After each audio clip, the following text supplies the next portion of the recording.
Hello, this is Sheshachalam from AstroGuide Mysore. So today we will go into a detailed chart analysis to a level that I am including the D1, that is the Rashi Kundali, the D9, the Navamsha Kundali, the D7, Saptamsha Kundali. I am using Shadbala and also the Sarvashtaka Varga points.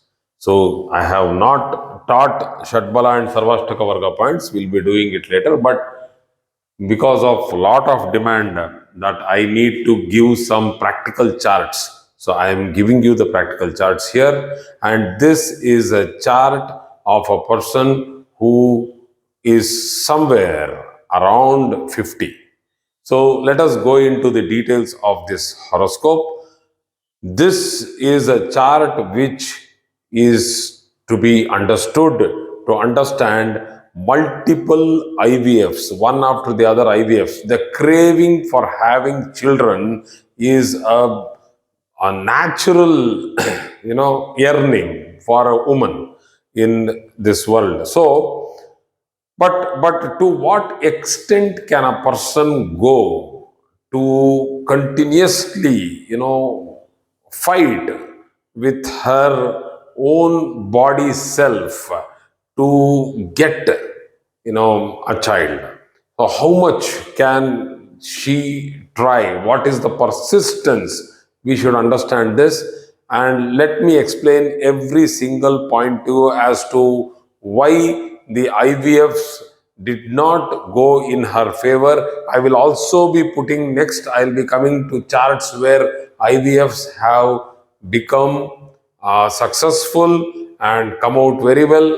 I have a lot of charts with IVFs who have become, it's favorable. That is, they have gone for IVFs and multiple IVFs. Once again, the second one came out good, or the third one became successful. So first two went into failure. I'll come into those charts, but here today we are seeing a chart in which the promise was very low, but the persistence for with the person was very high, and she was very confident enough that I have to somehow get it. So it is a tough chart to go through, but let us go through it. So this is for astrological understanding. So firstly, let us understand the D1 chart, that is the Rashi Kundali. I have also included the placements of Bhava, that is the changes. I will tell you the changes here. The Rashi Kundali, the ascendant falls in the sign of Kumbha Rashi, Aquarius, and from there 1, 2, 3, 4, 5 we have Venus, Sun and Mercury. So people are now confused with regard to the signs and the symbols. This is the Sun, this is the Venus, this is the Mercury. So, people keep asking me, why don't you write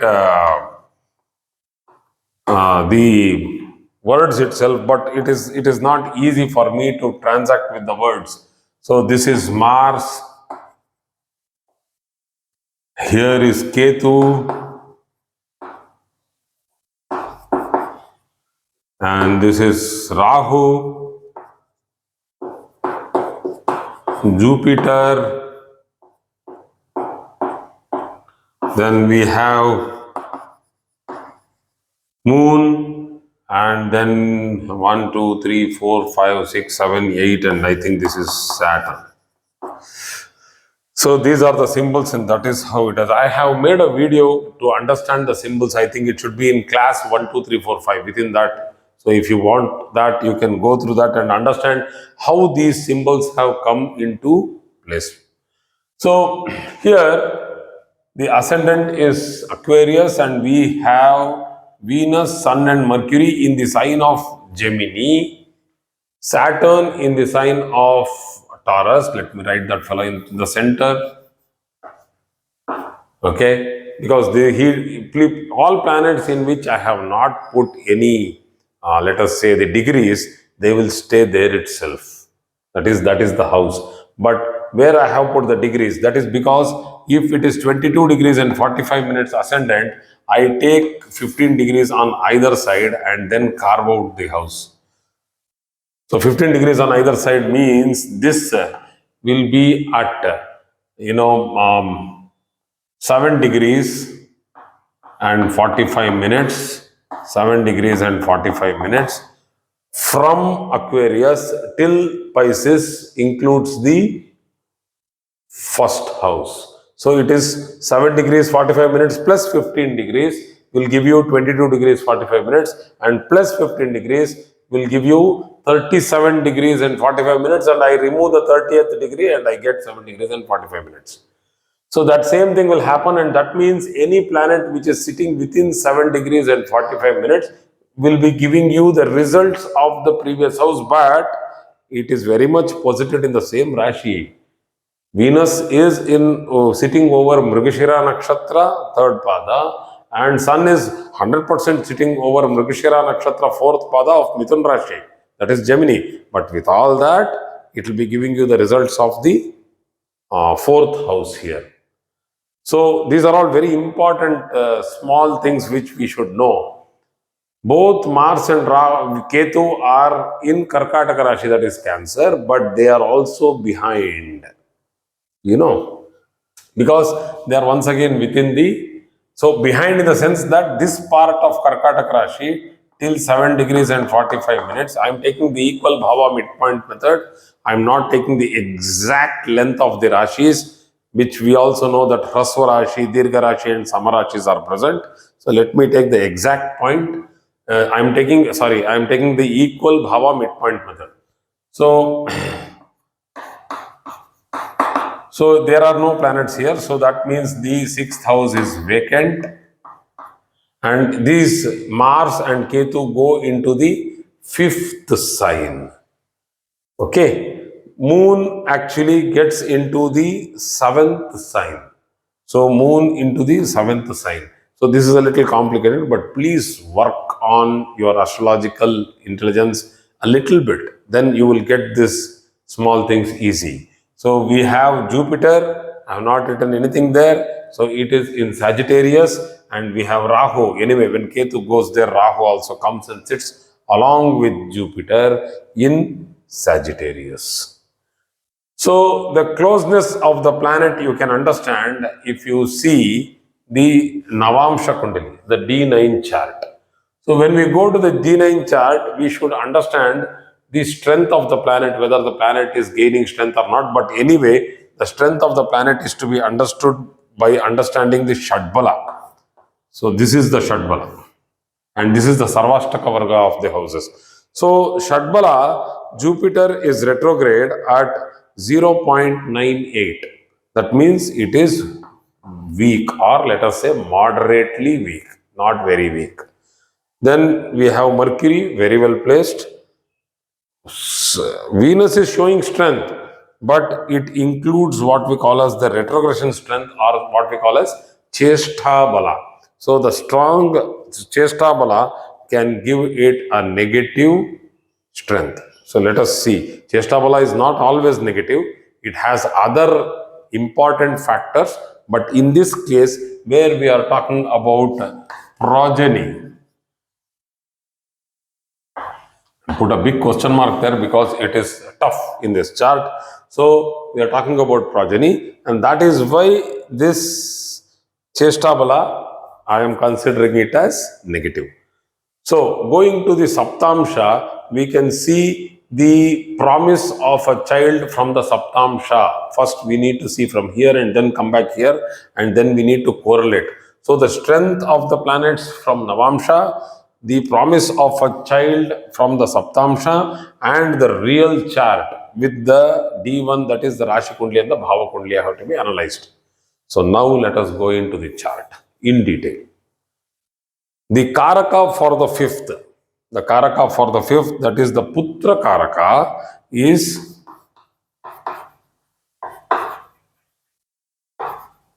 Jupiter, and here it is retrograde. The Karaka for Andashaya, that is the eggs, the fertility in a female chart. This is a female chart. That is, Karaka for fertility. of egg is Venus, and that is also retrograde. So these two are important factors in this horoscope. So the ascendant is well placed. Saturn has 1.10 in Shadbala. Excellent. The first house has 31 points in the Sarvashtaka Varga. Very strong. So the ascendant has a lot of confidence. The person is very knowledgeable, excellently placed with regard to her education and profession, wealthy, she earns well, and there is no problem with regard to all that. We will not go into that subject.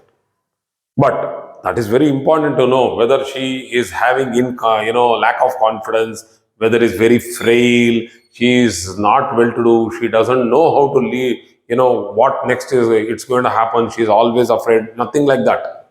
She is confident and she knows where she is standing, she is very firm footed.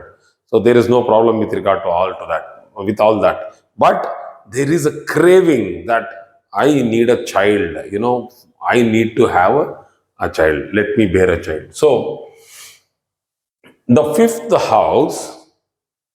Oh, I told that these fellows are going into the fourth house. No, actually, these are I go into the fifth house. These are going into the fourth house. These two guys. That is, Venus and Sun are getting into the fourth house because of the Bhava chart. Correct. I remember. So, if I go to the fifth house and analyze the chart, I can see that the fifth house falls in the sign of Gemini, very much in the sign of Gemini, and the Lord of the fifth house, that is Mercury, is strongly placed with regard to the Shadbala, but whether it is well placed in the horoscope, it is placed in the fifth house itself. Please make a note of it that the fifth lord is in the fifth house and aspected by Jupiter, which is retrograde, which is also the Putra Karaka. Such a strong combination to have a child. That means the want of a child is very strong. If you have a strong fifth house, you get attached to your children very nicely or very strongly. You have an emotional very strong affection to your children. So the Putra Karaka is also aspecting. Then that means that this chart has a promise. So where does it fail? You can see that Venus and Sun are so closely posited that the Andashaya, that is the ovaries where the egg is produced, is combust. So that means one or the other problem is hitting the Venus and its position in the horoscope. So Venus and Sun both are in the 12th house, and you can see, sorry, not in the 12th house, the 12th house from the 5th house. That is what is the 12th house I was referring to. It is in the 4th house, and the 4th house becomes the 12th from the 5th. Let us count. So it is like 1, 2, 3, 4, 5, 6, 7, 8, 9, 10, 11, 12. So this is the 4th house, which becomes the 12th from the 5th house. And you can see that Venus is in between Saturn and Sun. Both planets are planets who are what we call as malefic, and the position of Saturn itself in the 4th house is not favorable to the 5th house. Sun being causing combustion to Venus is not favorable to Venus. So this is showing an extremely negative point with regard to bearing a child naturally through marriage. So the other points I am not going to stress here, but the main points which I will stress here is that of Mars and Ketu, which are actually in the 5th house. It is on the right end of the 5th house, not on the left end, because the midpoint would be here, it would be 7 degrees and 45 minutes. The end point would be 7 degrees and 45 minutes here. So it is on the right end, that is towards the roga. So Roga Sthana. So this is towards the Roga, coming towards the Roga, and Mars and Ketu are causing problems of continuous failures. How does a conception go through a failure? By not staying there. That is, it can go through premature abortions or the conception itself. When they implant the embryo into the womb, on the wall of the womb, it might not start growing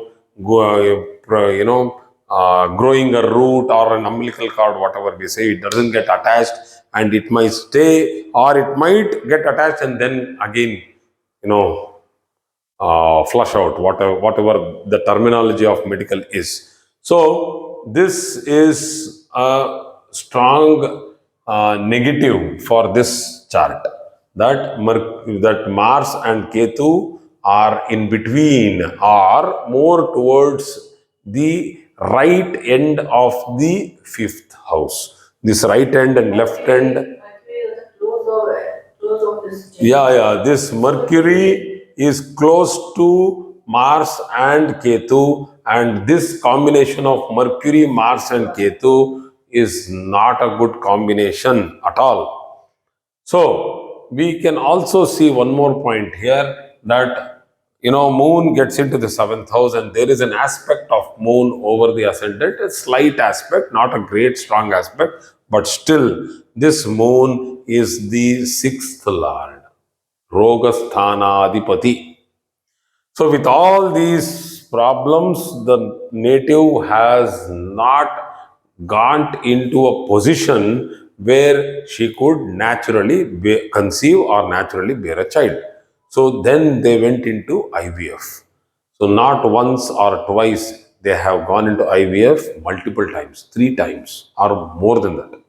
Because the native, when she came to me, it was already 3 failures. So let us understand the mental agony what a person might be going through. It is a very tough thing for a person to go through. Ethically speaking, I felt tough when I was going through this chart, because I know the pain a person goes through after each failure. So this chart is very clearly meant to those people who are doing research in astrology. They would want to understand the nuances of the planetary placement. So let us go and understand the strength of the planet.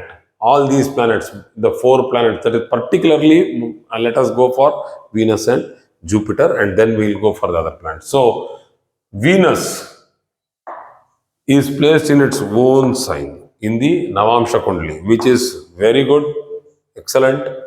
Jupiter, it's placed in the sign of exaltation, excellent. Mars has gone down, it has become negative, so it is placed in the sign of debilitation. And then Mercury, please note this, it is also debilitated. So we have 2 planets which are very well posited, but which are retrograde, and they are negative with regard to the concept of childbirth, and 2 planets which were actually, they have to be positive, that is Mars and Mercury. They both are debilitated in the Navamsha, which shows that they are losing strength. So once again, going to the D7 chart, the most important chart to understand whether the promise can happen, So when we go there, we understand that Mercury is along with Sun in the 12th house. Venus is along with Sun. Sorry, not Mercury. What's happening to me? Venus retrograde. That's why I want my director, to sit in front of me. Do a mistake and she will correct me. Okay, terminology mistake. So Venus is retrograde and sitting along with Sun. We know that it is combust. We know that it is very close by, and these fellows are sitting in the 12th house in the D7 chart, wherein Venus has to be placed well, like the 4th house, like the 2nd house, like the 5th house. I don't have any problem with the 5th house, even if it is causing a little bit of Karako Bhavana Chaya. But still, the 2nd, the 4th, the 10th, the 7th, all these are fine. But 12th house, which is showing that it is Vyayasthana, this house of loss, with regard to children. Now, I am not talking about anything.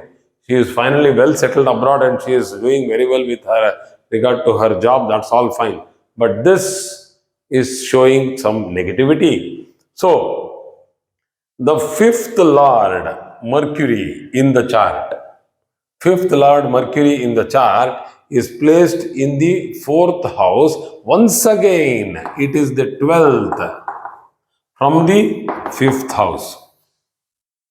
So you can see so many 12th house combinations. When you have the combination of the sixth lord sitting along with the fifth lord, sitting along in the fifth house, or sitting along with the Putra Karaka, I have told you it is so difficult to bear a child. There might be some complications, but anyway, medical astrology medical field has come to such a level that they can do some interventions and they can prevent any negativity. But still, in this case, it is not about, medical science coming and trying to help. Here, it is not only the sixth house, it is the 12th house, which is telling that the prarabdha, that is the destiny, the fate, is mixed along with the chart and telling that you have been sent to earth to live happily, serve, live happily, and live your full life.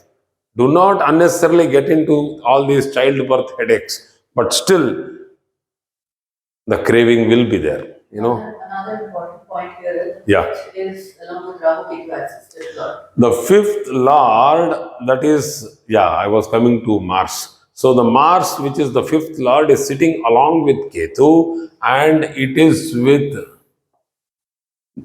in the axis of 1-7 and sitting along with Ketu. You know that it is very close to Ketu.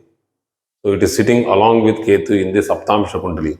You should understand the Saptamsha, in the Namamsha, Mars and Ketu would have been divided by one sign. Mars and Ketu. Why? 3 degrees and 20 minutes. Here it is 4 degrees and 17 minutes and some seconds, I think, for the Saptamsha Kundali, and that is why both of them are clearly posited together in the Saptamsha, creating that particular negative. And most important, Putrakaraka, where that fellow is posited. See the position. 8th house.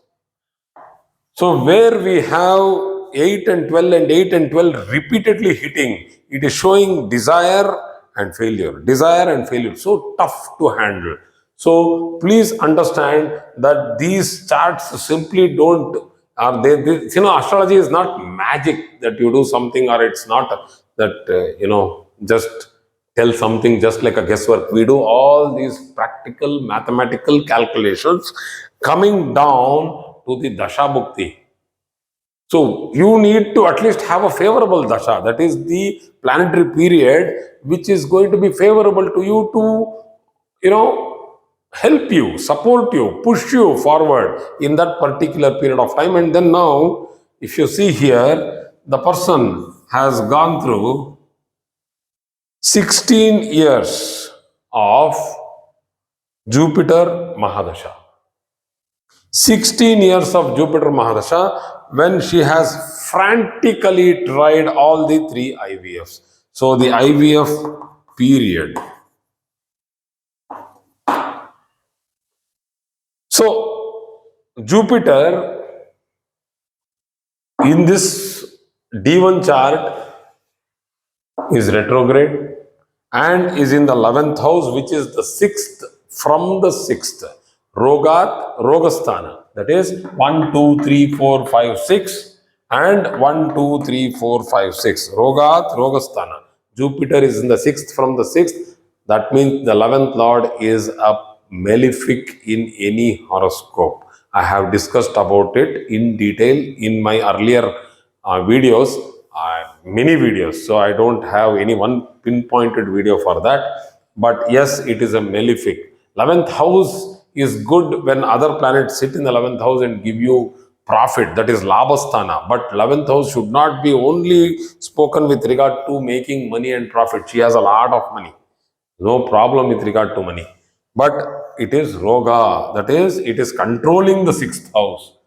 And 6th lord is also controlling the Lagna, sitting in the 7th house. So there is a strong negative. That is why in the Jupiter Mahadasha, when it is posited in the 8th house and retrograde, it has not favorably given a child. So all the three IVFs which have happened, multiple IVFs, bad luck, this person could not conceive and successfully bear a child.